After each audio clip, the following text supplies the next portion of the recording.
Hypermine. Hello guys, and welcome back to the Hypermine server.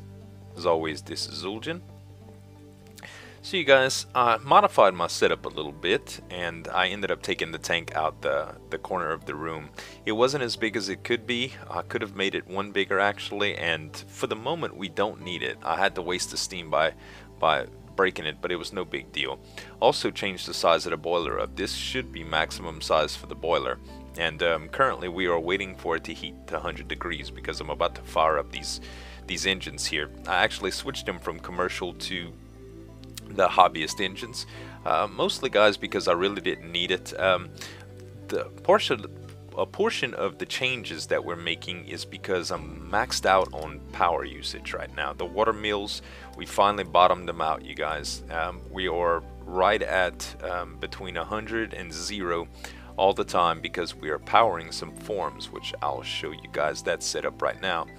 Just to give you guys some background, the last time we had discovered, well, I had kind of posted in the comments of the last video that I discovered that the creosote wouldn't be enough to power the boiler through the liquid fire boxes. So we're going to stay with fire boxes, the solid fire boxes, but they're going to be fed by charcoal. And the charcoal is still going to produce byproduct of creosote, not as much, but it's still going to produce some. And the charcoal is going to feed the boiler constantly, so I'm going to work towards that setup. Right now I still need EU, so the steam turbine is the first thing on the agenda, and I'll show you what's taking up all of our power. I expanded the form a little bit, and I gotta be careful. I haven't finished this area yet, and me and Armitage almost got ninja creeped earlier, and so did my setup. But you guys have already seen the wheat form. Well, now I have a rubber tree form online. This is using all the forestry mod, and this is the genius of Armitage again at work. But it's circulating all these rubber tree saplings back into the system, moving the humus around, and actually just feeding from this chest, which is out. But as you can see, I was emptied before I started recording, and it produces quite a bit of rubber wood. So all of this is going to go into the fire boxes eventually as charcoal. So they're going to feed those coke ovens like we have, and I just have it. I don't have it running right now, but I do have that chest cart that I fill up with wood. And what I need to do is set up a loading system right here, but not quite to that point yet. Don't quite need that automation. We're definitely going to get to it. Also got the cactus form set up, you guys. This is so I can waterproof all my pipes. Not the biggest setup in the world, but really don't need that much because I can waterproof with one piece of cactus, waterproofs one piece of pipe. So it's not a huge deal, and all I need to move is liquids around in those waterproof pipes, liquids and steam. So eventually I'll need a lot, but right now I don't. So what we're working toward right now, you guys, is that steam turbine, and the steam turbine is extremely expensive. I got 3 blast furnaces working overtime right now to get me enough steel that I really need, and I'll show you all kind of what it takes. These are steam turbine housings, and this was made from pretty much 4 steel blocks and 4 steel plates. Steel blocks are made just as iron blocks are made in a crafting bench, just like so. You just fill up the entire block. I'm not going to make one yet, and it makes a block of steel. What we're going to make a few of right now, just to get ready, actually one of the turbine blades. And turbine blades are going to be used in conjunction with the steam turbine housing, a steel block to get a steam turbine, which puts into the turbine housings and kind of make up the device. So let's see, we are at 8. I believe that's all we need right here. So 8 turbine blades, and we want to put a block here, and we're going to put those turbine blades all around like that, and we're going to get a turbine disc. And I believe we have to do that one more time for, let's see, turbine. And where is, there it is, turbine, steel turbine blade, turbine rotor. Needs that. I kind of forget right offhand what exactly we need, but steam turbine housing is what we got to start, and I believe when you put it together it's going to tell us. So we're just gonna make a few more of these steam turbine housings, and I'm currently getting this thing hot enough so we can power those steam engines. Where are we at right here? 64 degrees Celsius. We've got a little bit to go before the roller machine gets back online, so we're gonna make some steel plates with that, come back you guys, and I'll show you how we put the steam turbine housing together. Stay tuned, we'll be right back. Alright you guys, we are currently waiting on the last ingot of steel that we're going to need to make the last couple the block of steel for the entire setup. And let's see here, so I have last block of steel, and the block of steel is gonna go here, steel plates are gonna go here, and we are at 12 steam turbines. Okay, so 12 steam turbines, and we want the EU to be in this neighborhood here. So we're gonna go ahead and think it's just like this that we set it up. Yep, there we go. So that is a steam turbine, and it needs a rotor. And as you saw, the rotor, I can show you actually, the rotor needs 3 of these. So we're gonna need a little bit more steel. But while that's working, I thought I would show you guys what the side project is going to be while that's happening. So we need a little bit more steel from here, but we want this boiler to get fed. Now, as you can see right here, we are at 121 degrees, and it does slip quite a bit. So I'm having to feed it coal coke, which I don't want to use because that is actually going to be used to fuel our blast furnaces. So we definitely don't want to use that. We want to use that rubber wood. Now, I might have to extend my array a little bit for the coke ovens, but it's not a big deal. I can always do that. I know this is incredibly overcomplicated for what I wanted to do, but it's fun, right? So anyway, what I need to do is automate the production for this charcoal that's getting fed into this barrel right through the back of here and feed this, and I think all I have to do is pump it.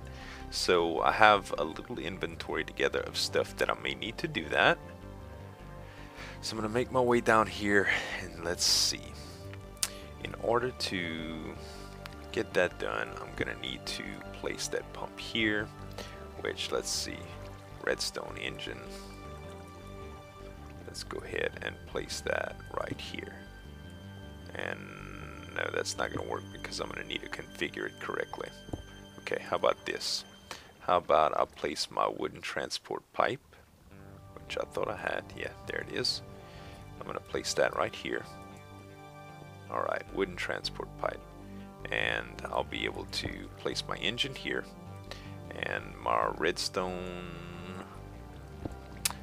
lever, I guess, is going to be here. It's killing me not to grab that coal. So boom. And if I could see it. Alright, is that pushing? Yes, it is. Alright, so now I take this stone pipe, and I'm just going to pipe it back here. You'll be able to see it a little bit from the top, but I don't think that matters much.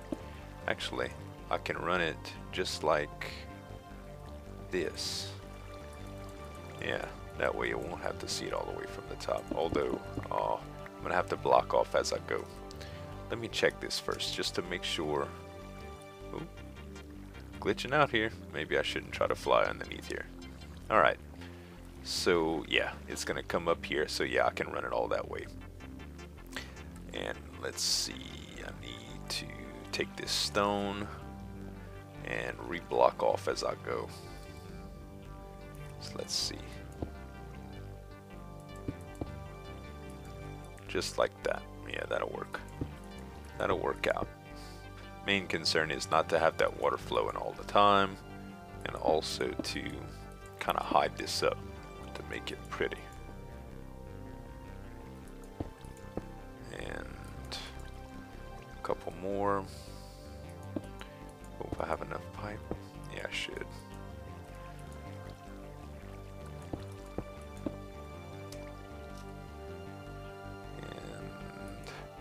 Alright, so I should be able to place that down, and okay, cool, I'm out. Now for this, actually, I don't need that. Oh, thank you, Silk Touch. Okay, get out this little hole here. Alright, so I need that. Oh. Just like that. Now that should feed, if I'm correct. Hopefully it does. If not, well, it wouldn't be the first time I messed up. Okay, so, and let's check this. So this is pumping 39 charcoal. It is not pumping out of that barrel though. Maybe, oh, you know what? I think I know what's wrong actually. Think I know what's up. So I think I have to pump out the bottom or the top of that barrel. So let's fix that right quick.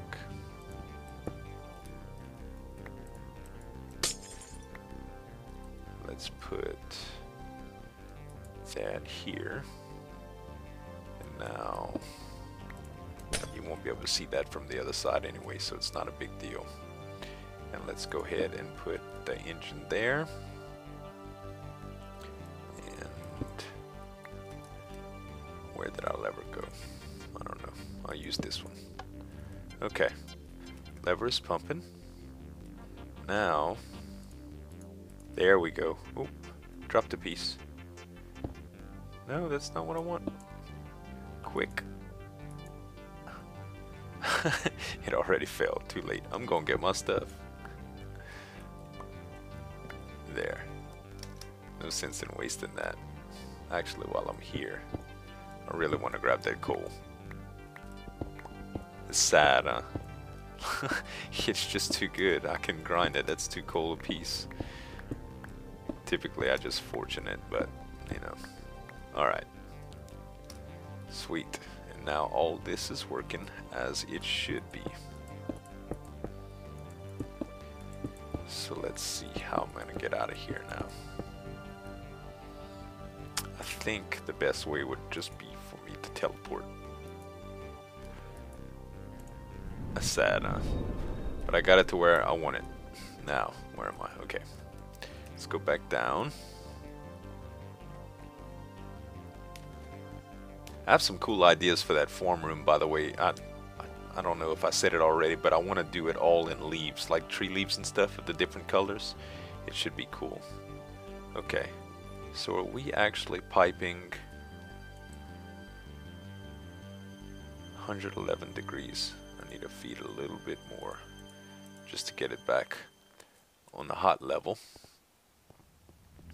And I really need to make sure we are pumping correctly. Yep. All of this is going like it's supposed to be. Good. Let's put that sandstone back. I'm hoping this works correctly. What I'm waiting for is charcoal to come down here.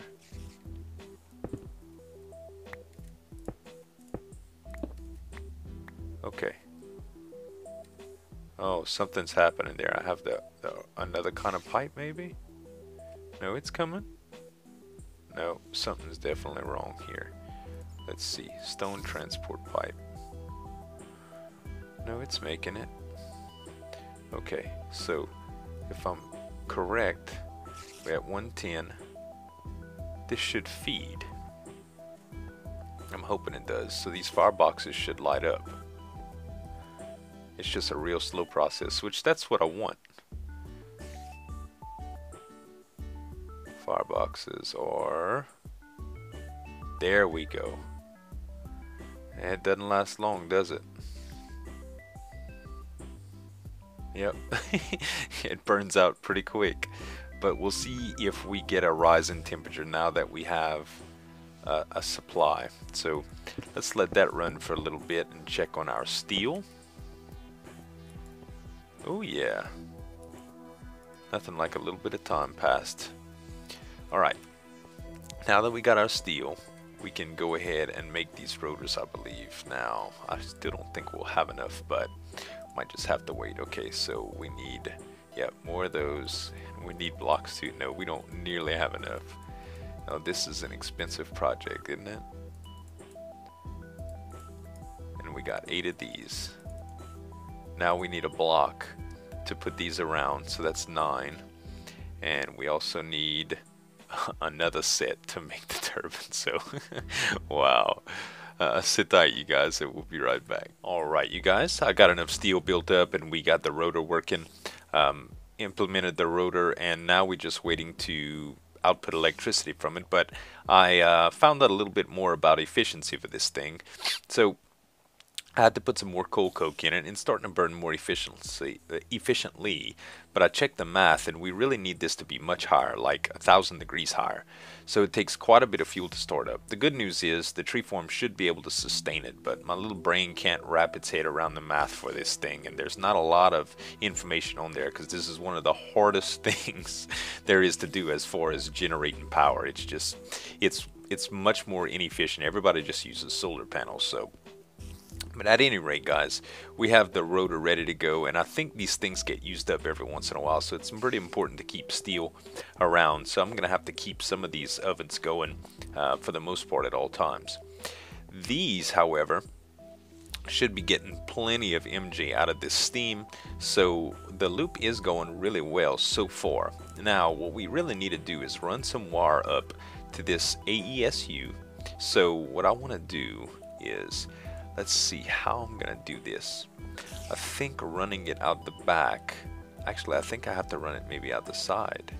I don't know how I need to run power out of it. Let's try a few things. Let's see, I'm kind of learning on camera with you guys instead of just doing nothing but research. Okay, so it is going to feed just like that. I think we should be able to come out the sides actually. Let's see. Right out the side. How about that? Hopefully I don't blow this thing up. I really hope I don't blow it up. No, the feed has to come in from the top. That has to be an output, I want to say. Yeah, this has to be an output. I'm glad I caught that. I don't know if it would have blew anything up, but I sure didn't want it to. So let's put the, there we go. This is going to feed that AESU. Let's see. So I could probably, where do I want to go with this? I could probably run it along this wall right here and just make it come down the back.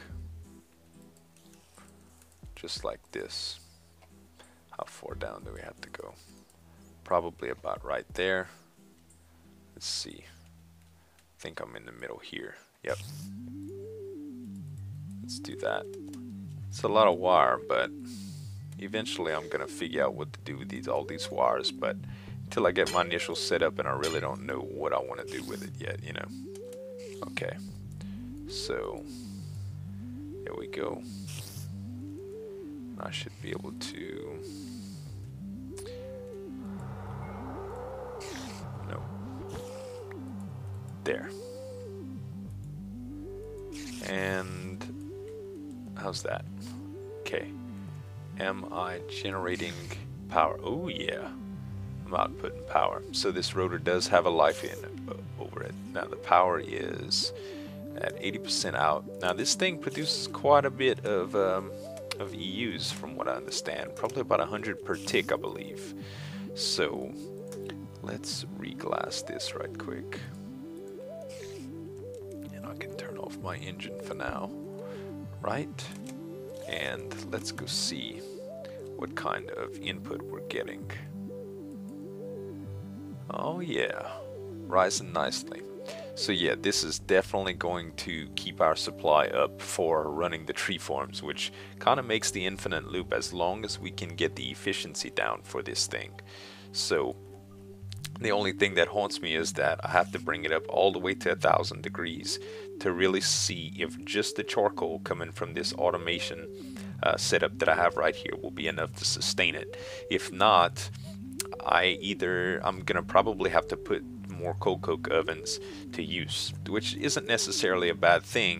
It just involves some design reconfiguration. I can actually move another set in from there and just sandstone this off. So a little bit more complicated than necessary, but you know, that's where it gets fun at. So I'm gonna bring this up to 1,000 degrees, you guys, and when we come back we're gonna test the efficiency. Alright, you guys, this has been going on quite a while and we still are not at 1,000 degrees. It's rising very slowly, and I can tell you that it's taken a pretty crazy amount of fuel to get it to this 1,000 degrees, and I don't know how efficient it's going to run, but I definitely do want to finish the experiment. Unfortunately, I just won't be able to do it this episode, so I really need to finish and wrap up.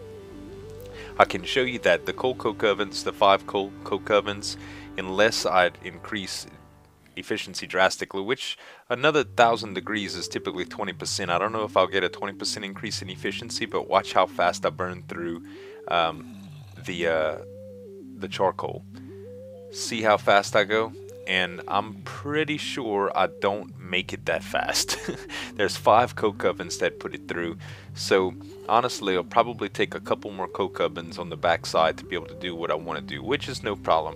I might just shift the coke ovens in and leave a space in between and just keep this array, or actually might bring a second layer in. I'm not too sure yet, but at any rate, guys, it's gonna fuel this steam boiler, and we're gonna keep it to where it's just about infinite. Also changed up a few things. As you can see, I added another steam turbine so I could push even more electricity out, and one of the things I want to do is I really want to be able to monitor this thing. We're getting about 200 a tick right now, which I'm gaining EU pretty fast. Problem is, watch this. Gravity chest plate recharge. I suck this thing down so fast by just recharging it. It's incredible. I can empty it out in a matter of seconds. So we still aren't strong enough where we at. I definitely want to keep this thing. It's not like I have to charge this thing all the time, but I definitely do have to charge it quite a bit. So we still not at enough power, but I am gonna get us there, trust me.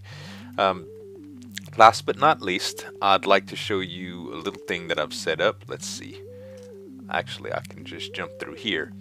This is the side where, this is the underneath side of the forms, and as you can see, let me get out of this.